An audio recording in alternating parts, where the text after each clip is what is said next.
Alors le numérique change tout dans l'immobilier, il change déjà la façon dont on a de construire des bâtiments.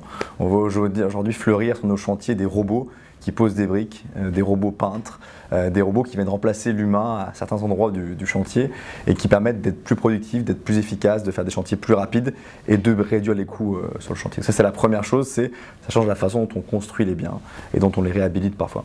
Et puis ça change la façon dont on les gère, dont on les vend, dont on les loue, dont on les occupe. C'est-à-dire la partie plus servicielle qui vient, j'allais dire, après la période de construction. Et donc là, on a cité quelques exemples ce soir de métiers qui sont transformés par le numérique. C'est le cas du métier d'agent immobilier, qui est en train d'être profondément transformé avec des nouveaux modèles qui existent, des gens qui viennent avec des facturations à frais fixes plutôt que des facturations à frais variables. Alors vous allez me dire qu'est-ce que le numérique vient faire dans un changement commercial de marketing? Et si on va être à des frais fixes, c'est-à-dire moins cher que des frais variables, il faut rendre notre agent plus productif. Donc il faut lui donner des outils qui vont lui permettre de faire plus de transactions par mois ou par année qu'un agent traditionnel. Et c'est là que le numérique rentre en jeu pour optimiser ses déplacements, la gestion de ses leads.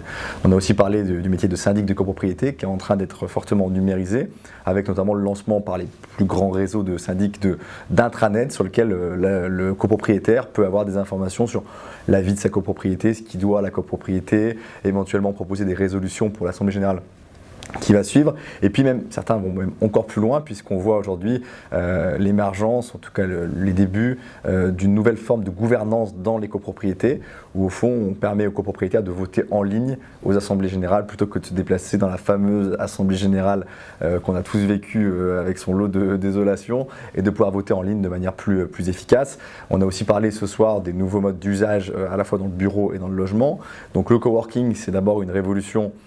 Je loue tout un ensemble et puis je sous-loue, donc il y a, j'allais dire, une révolution mathématique au départ, mais qui en fait est complétée par beaucoup d'éléments technologiques qui permettent de rendre le modèle viable. Alors on a parlé de WeWork, mais c'est le cas de tous les opérateurs de coworking qui équipent massivement leur espace de bureau de capteurs, de serrures intelligentes, d'interphones connectés pour rendre la vie du locataire bureau la plus fluide possible, la plus efficace, la plus productive. Et donc ça, je pense que c'est important. On voit l'équivalent qui est en train de naître dans le logement, c'est ce qu'on appelle le co-living, qui est un peu le coworking adapté, appliqué au résidentiel.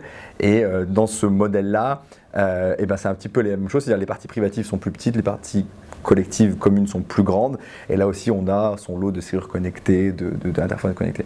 Et ce qui est intéressant peut-être pour conclure sur ce point-là, c'est comment est-ce que le législateur, le régulateur s'adapte à cette numérisation de nos métiers, parce que j'ai parlé par exemple de l'AG dématérialisé.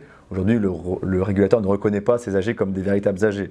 Donc ça veut dire de manière très concrète, vous faites voter des travaux privatifs dans votre appartement par la copropriété sur Internet. Un des copropriétaires peut aujourd'hui se retourner contre vous en disant l'assemblée est caduque et donc je remets en cause le résultat.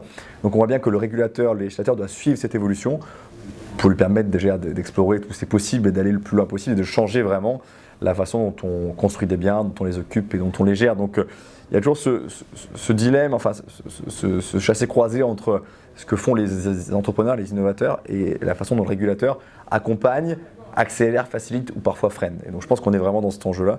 Et nous, au titre de Realestech, on travaille beaucoup sur comment fluidifier la régulation pour permettre qu'il y ait encore plus d'innovation dans la construction et dans l'immobilier.